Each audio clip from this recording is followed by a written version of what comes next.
the opposite side. Alrighty, into Champion Select we go. Again, blue team retained by EDG. If you lose, you get side selection. Obviously, RNG being the high seed had selection in game 1. They chose red. EDG, as losers, chose blue. So both these teams are like, yep, this is the sides we want. And of course, the picks and bans have moved. No Yuumi ban means no priority on Lucian Nami. An immediate change for the mid lane. He says, get me off Malzahar duty. I'm going to be the one roaming. I'm going to be the one trying to push here.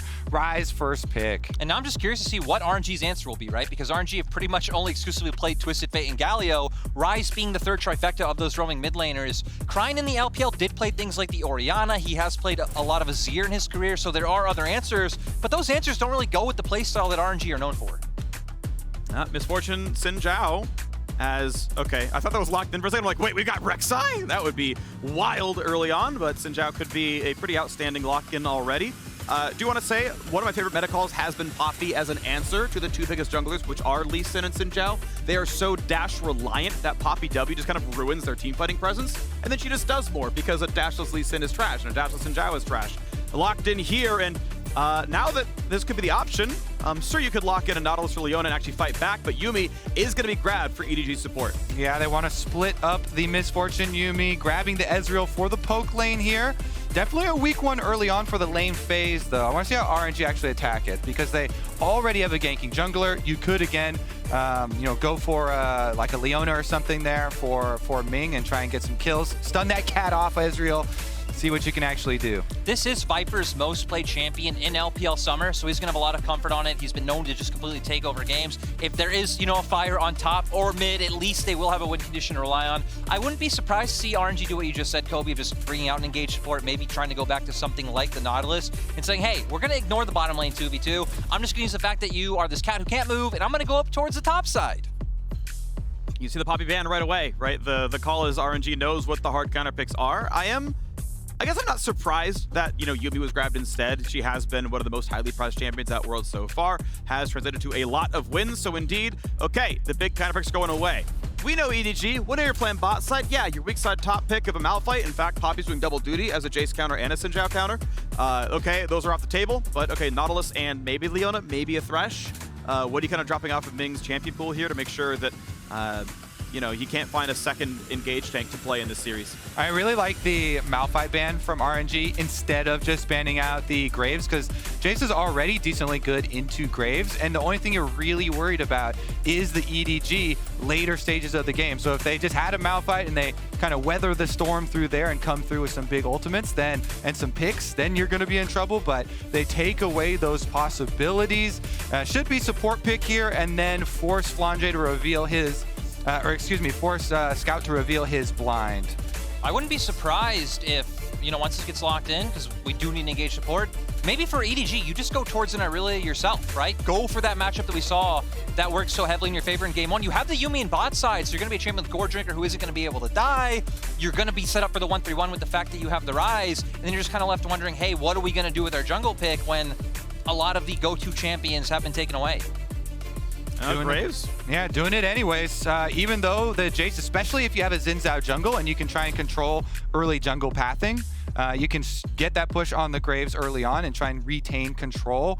But that's locked. That's Annie Mid as the answer to Rise. I love it. I love it. Also because Cryin has been one of the players at Worlds that has received the most criticism for mechanics, and he's locking in Annie at Worlds. I mean, they're going to have a ton of bursts. It's going to be a ton of fun. We've been just wondering and questioning, what is this guy going to do once these champions are taken away? Yeah. And this came out of nowhere, guys. I did not know Cryin was a member of the Church of LS. This is exciting. I do want to say, above just being a fairly easy to execute champion that does provide similar things where you've got these stuns for your team and you are bringing that AP threat, it also has good roam potential now. When they change the Molten Shield to give the speed boost, Annie's best playstyle is actually roaming, just like all the other style champions that Cryin likes to run. So I'm here for it. I want to see it. We've got Annie bot in NA, one of the legendary long-time North American players. So I want to see some Annie bot here at Worlds. So it's been 6 years since we have seen Annie at Worlds. 2015 was the last time she was picked, and my instincts tell me it was probably at support back then. But you know what else hasn't happened in 6 years? EDG winning a quarterfinal. So I want to see if they can make this one happen. Spooky. Yeah, we get the It lines transitions up. going on here. Yeah, been a long time for these two teams. I mean, we hit on it earlier, right? 10-1. That is RNG's record against EDG in the past few years. We're going to see if EDG can bounce back in this game, too. All right, well, you double your wins in a 4-year span. If EDG can make this series comeback happen, it's only been one game. And to be honest, I don't know why Dash gave Raz a bunch of crap. He said 3-1. You can drop this game and your prediction's still true. So Get Raz, the one out of the way early. Raz, I'm here for you, man. I believe in your analytical skills. Anyone who said EDG 3-0, yeah, you guys are idiots. But everyone else, you know, on board with this series entirely. So gonna see what happens here. MF, of course, highly prized. It's going lethal. Tempo is unusual for her. A little bit from what I can recall, but going for very team fight focus in this build. Also interesting that, like Kobe said, for Annie, it's all about roaming these days. Cryin did pick up the Predator himself. It's going to be all about influencing those side lanes. Their composition overall just has a ton of burst, so if they can catch any members of EDG out by themselves, they will instantly go down bullet time. A Tibbers coming out an accelerated shock blast. Just a ton of damage. This also means when you're running this type of strategy, your vision coverage around mid lane in the river is so important. This basically, both sides of this river vision are big objectives for both teams here, because if you let the other mid laner get that wave push and start to even threaten your side lane by dropping into Fog of War, your side lane then pays the price. They have to back off. They can't play as aggressively. They can't push in. If you're the Ezreal Yuumi, you don't get to go as aggressive with your poke. So both of them going to focus so heavily on controlling the river, because the river is how you transport your pressure. I also think when we're talking about river, right, the support matchup going to be so incredibly important. Of course, Viper and Mega should be able to have a bit of pressure early on,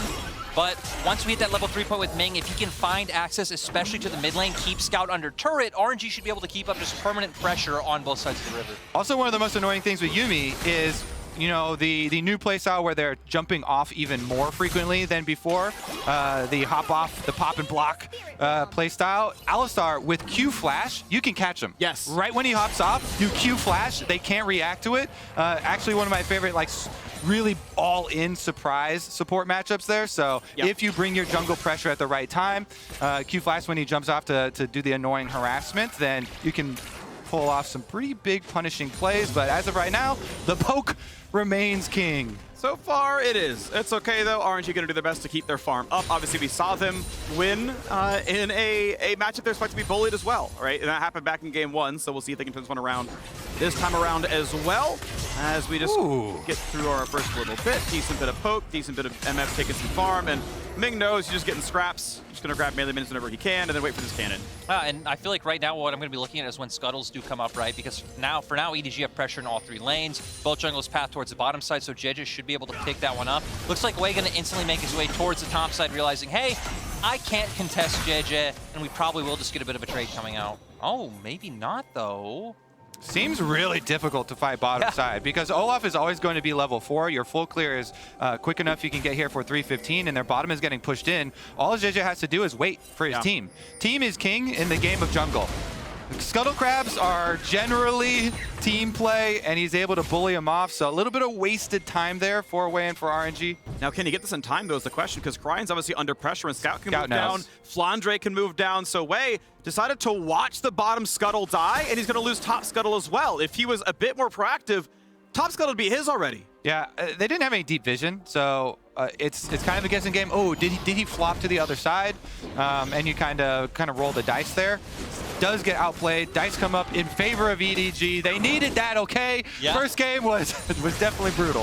I think for EDG, this is what you're going to be looking at, especially mid-jungle. I feel like when you're thinking about EDG's like anchors in the early game, it has to be Scout and Jeje coming in. Even more so when you look at this draft coming through. Jeje, always been a bit of an Olaf player. I remember the first time I watched him in LPL was him playing Olaf, flashing over a red buff wall at level 2, I believe, and looking for a solo kill on Lee Sin. Didn't work out. Go, flash done. Gonna find the first setup on a Scout. Scout himself has flash. He can easily dodge Wei's combo, but not if you need to. Just runs in a straight line. Big brain right there. Immediately does not run towards tower, just turns around. All you have to do is run in the opposite direction of the jungler, and that is a flash for nothing. While people will be scratching their heads, they're like, "Great, nice flash." That does work versus a lot of mid laners that will just kind of brain off, run towards tower. But Scout brain check worked in the morning today, so just walk straight into the river, and that is now going to turn the tables of this critical matchup. For the early game, we had the magnifying glass on, no flash for Cryin. All of a sudden, Annie becomes a big target. Yeah, and now with both teams coming back out on the map, I think for EDG, they could potentially be looking towards going for an early Dragon. Their bot lane should be able to keep up pressure. They're going to have TP on Flandre, assuming he doesn't go for a recall right now. And even Scout coming back out onto the map. Yeah, Mako able to get out in time. Headbutt Pulverize not going to do a whole bunch as Viper Arcane shifts, and it's like, well, Ming, we just kind of brought you back then. You know, mana flow stacks, no problem, as the TPs do come around to the various lanes you mentioned. Tier plus Serrated Dirk. Xiaohu not able to stop him in time, and that is good for Flandre. He may be able to walk all the way to lane.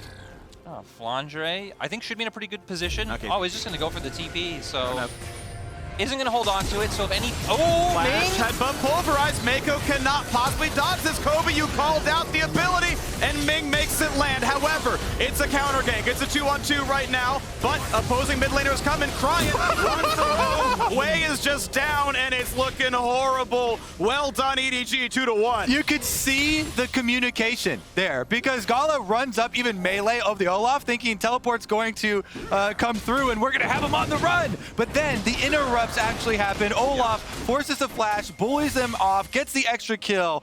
Really big interrupts on the side of EDG, forcing that play through.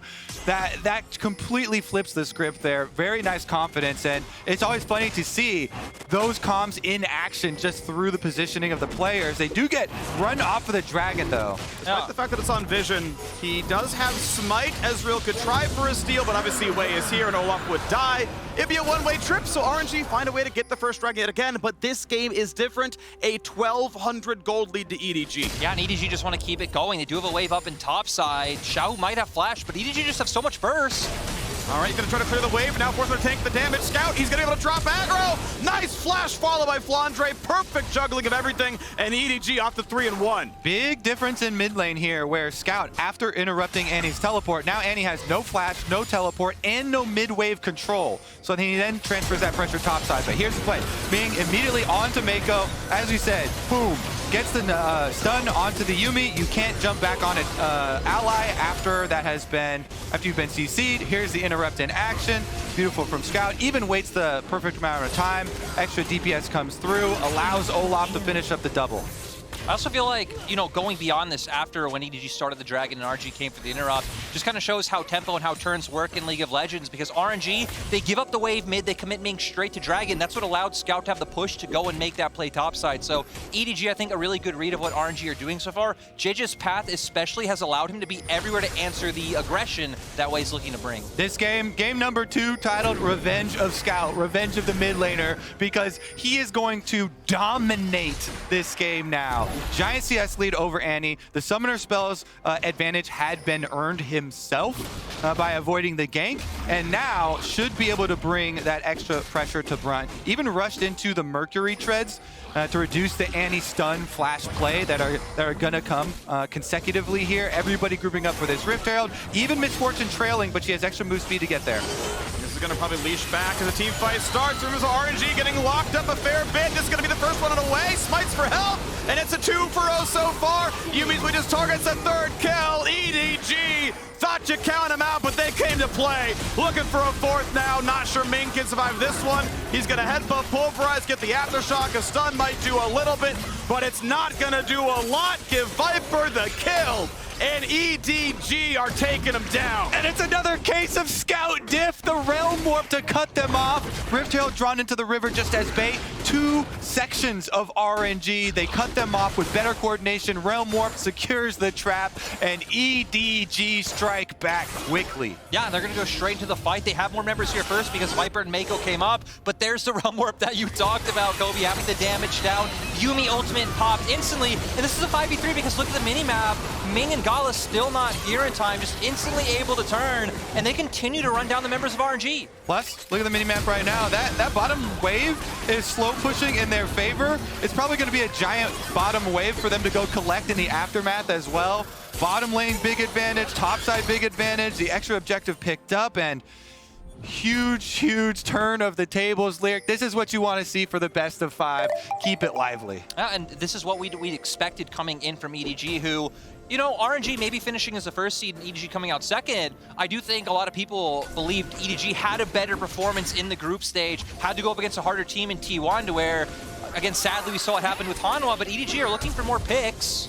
Oh, decent couple of shots here. Cryan's gonna find not even a stun and a scout, so that's not gonna mean a whole heck of a lot as we get to go back to the farming game. 4,000 solid gold lead as EDG feel good everywhere. Yeah, they do, and JJ especially does, because Olaf plus Yuumi is one of the funnest combinations to play as a jungler. You get to go super ham, ultimate down, can't get knocked back. That's gonna be free meat.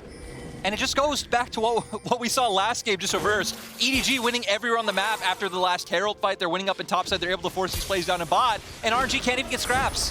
Butcher Olaf takes down Alistar. A more fitting free combination, just can't be there. Yeah. Yuumi gets some money for himself as well. This one is going to be, yes, both opening games here have been completely one-sided blastings by the opposite team. It has, and it's cool to see that. You know, I want to know if we're going to get a close one here, if it's going to go back and forth. Bit of wave for coming across, and it is still going to be a Herald charge. No one there to smite it to keep that one from hitting, but now flash stun. This one will not land. I've seen this play before. Wait, Scout walked back up. Ah, it was a bait. He wanted a way to take some turret shots. Good job, Scout. He's got teammates coming. JJ wants in. He's got a Yuumi. They're going to run fast for a bit. Cryan's going to run away, and well, they're going to go ahead and catch that one. And now it's on to the second half of that one as Cryan will drop. There's the auto attack, slow lands. Well done to Wei to find a single kill, but Viper's here to avenge his fallen mid laner. Stand in the brush, walk back up, goodbye. 2-1 play, EDG. And EDG just completely punishing RNG, trying to find the opening on mid lane. Sadly, not able to find the stun, not able to find the lockdown. And they're in such a good position, they're able to roam their bot lane up, who aren't really going to lose. Oh my god, Flandre! He lives though. Oh, calculated. Yeah, Xiaohu pulled out the abacus for that one. He was like, one more over it. Not going to be enough to kill me. I'll be fine. Ezreal not going to find him in the fountain. You like the attempt, though. Those are some of the funniest kills that you ever get. Ezreal ult's going for people who just previously recalled, haven't had the time for regeneration to finish, but doesn't happen here. Doesn't matter for EDG, though. Flandre finishes up his own solo play on top. Scout has been playing on the edge for the majority of this game, and it has been paying off so big. Here, as he stated, Freak, he's baiting for the Olaf Yuumi to head over. Once the Olaf Yuumi gets there, they make the commitment because you see topside is pushing, so they can easily just have Graves come down. But because Scout steps up and he keeps playing on that edge, gets hit with the W here, so he gives back one kill. Small, extra little allowance for RNG to try and survive on there. Some money for Wei, but still ends up getting cleaned up.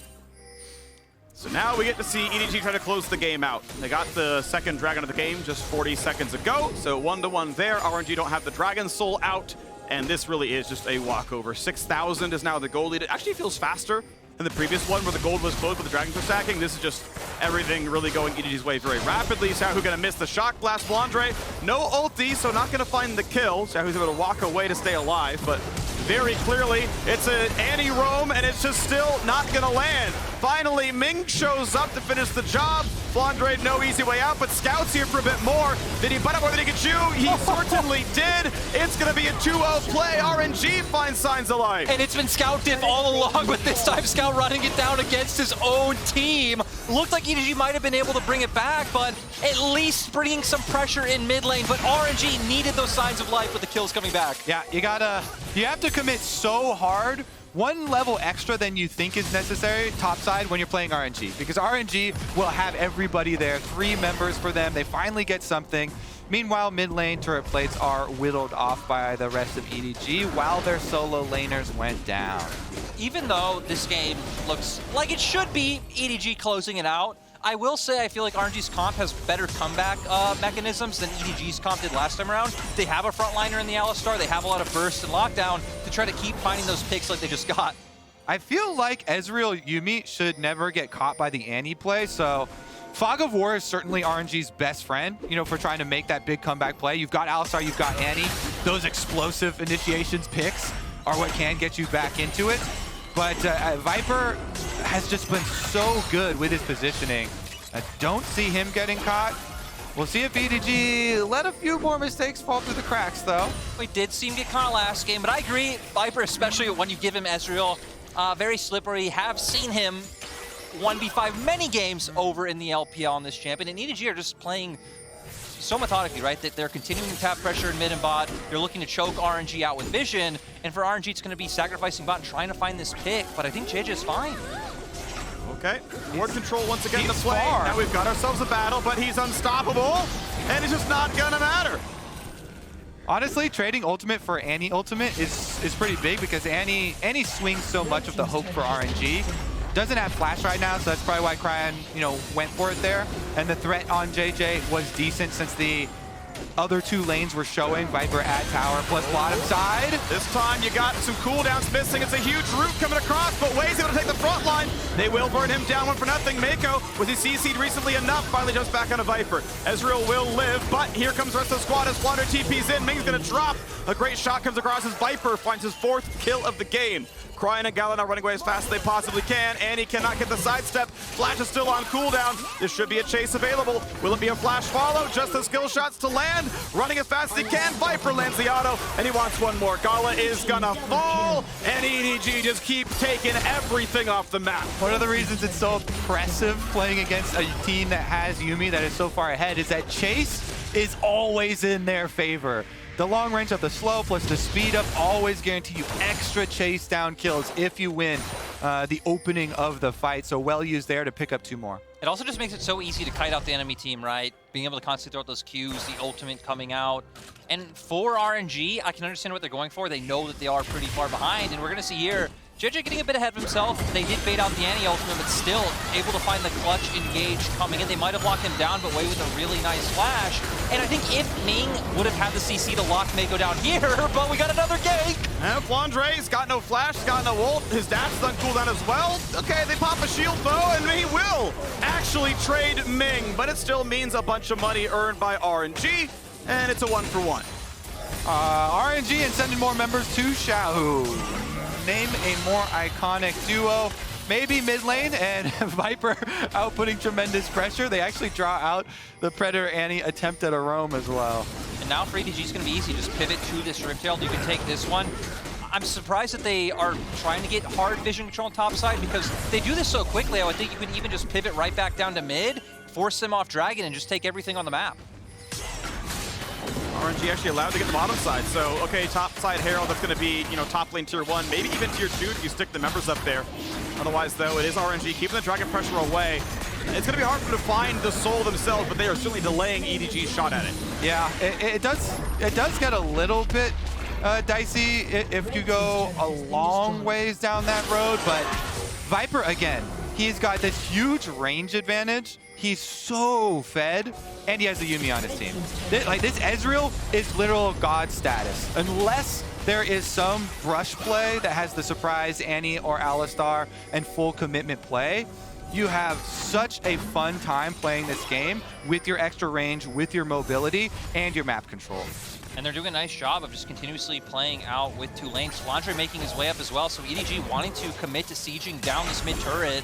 RNG will have to go and send someone to answer sides. Right now it's Xiaohu, he is TP, but bot wave is also going into RNG. 8,000 gold. It's getting bigger and bigger. Okay, no Dragon Soul, but Baron's up in a minute and a half. And I don't know how RNG wins the team fight around that. Viper even Arcane shifts forward. So fearless, but Cryan's gonna flash in for the stun in a bullet time, and that fear was maybe warranted. It's gonna be Way diving in. Will Flandre die? Flash to safety for a second, but finally shut down. 4 versus 3. Can the chase even happen? As the ult's gonna end soon for Jeja, and now they might get that little bit left. As Scout and Mako try to peel him from the team, that's gonna happen. Back on the way, they find the root, they find big damage on a Scout. Nearly the kill, but not quite. Ooh, close to over chasing here, but huge punish! Viper, you arcane shift forward. You got to be expecting Cryan's going to flash at you. Viper does not flash. You spent all game hyping him up. He can't die. He spends Viper on the Ezreal, has splash with everything. But RNG capitalized. That's your super fed 6-kill Ezreal with double summoner spells. Just arcane shift forward right into the Annie. Credit to Cryan though. They're boxed up. They're going to take a bunch of poke if he doesn't do this. And he arcane shifts forward, and in the ultimate animation there, no summoners blown by Viper, so huge opening here. And once they get the kill onto the Ezreal, RNG are just saying, oh, this is our chance, come back, get as much as you can, so try and chase it down. Yeah, but are still a little bit behind, but I feel like for RNG, I mean, all of these are wins, right? The fact that they keep getting these trade kills or picking up these kills at all, EDG haven't been able to just commit to playing out through side lanes, extending through and looking for picks. Just small mistakes, whether it's been leaving Flandre alone on top side while not having anything to take on bot, or very obvious ones like that. the problem is they're only small mistakes. RNG have not converted a single kill into a meaningful objective. It's still 0 turrets for the team. None of them are even below half health. Well, Mako's got him on the next one with his Mikhail's Crucible done here, so there we go. Next time around, just cleanse that stun right off. Nice little fancy feat by Wei. Uses the blast plant to guarantee no one's going to be in danger. Okay, fine, but Gala obviously having to play safely, puts down the wind, and there we go. Finally, a turret goes down. RNG find a split push play, but will it cost them mid lane tier 2? Xiaohu not going for the TV just yet. They go for the bullet time. Huge damage. Viper just stays alive. Holy sound! To the ignite, and it's a 5v4 on the map. Xiaohu is just pushing in the bottom lane, so you can play this one slowly and get another turret. That was massive for RNG. How hard did we curse Viper? This is insane. Again, 4 versus 5. They find the pick onto Viper. Xiaohu got to push the entire time there. Jace takes bottom side turret. He might pay for it with his life. Yeah, it's a 1v3. I don't know how you live with this one. He can't even TP. Rise could always stun him.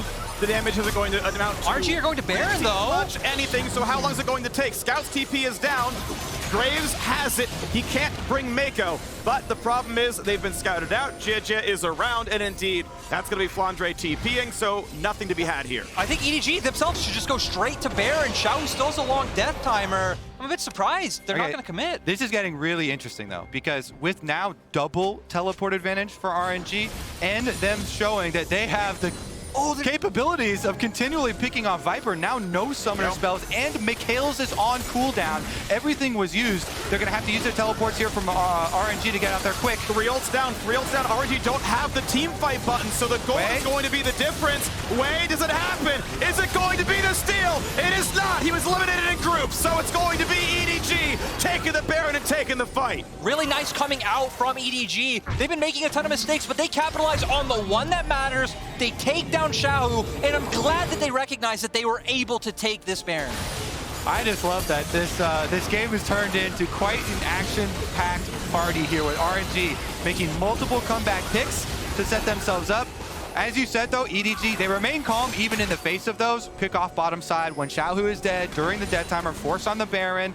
Even though he had teleport, they had the timer there, barely finishing it off before he revives, and are easily able to transfer with Baron empowered recalls, resetting right back to Dragon, even those up 2 for 2. Well, EDG, yes, as you mentioned, tying the Dragon score. Rebel Baron power play almost 2,500, and we expect to see a bit more. I expect an inhibitor turret to crack. Mid lane tier 2, it's on its last legs. That's a virtual guarantee here. But I need to see what the team fights look like, because RNG have found the engages, the stun lock combos as Viper arcing shifts forwards. He knows, and he's clearing waves in top side. Everyone else I can react to, no problem. Can he? Because Ming is going to look for the play if Cryan is not there, and they have found it in back-to-back plays. And Viper has no sums this time around, so there's no better time to look for a play. I'm just not sure they have the damage with Viper stacking armor. I think Annie has to be part of the combo, or he just lives. All right, well, Mikhail's is back off cooldown here, so at least he has that to rely on. And Mako also has the exhaust for the all-in for the short-range members. Forces the Gale Force on a Gala to dodge an arcane shift. Mid lane tier 2 is dead. Inhibitor turret under a little bit of fire as Wei hits the front line, tries to get rid of some minions, and the waves are gone aside from the cannon. A little bit of poke towards Flandre, that'll stick for a little bit until he finds a new wave. Is on double lifesteal, so minions will heal him all the way back up. And now the cannon is dead.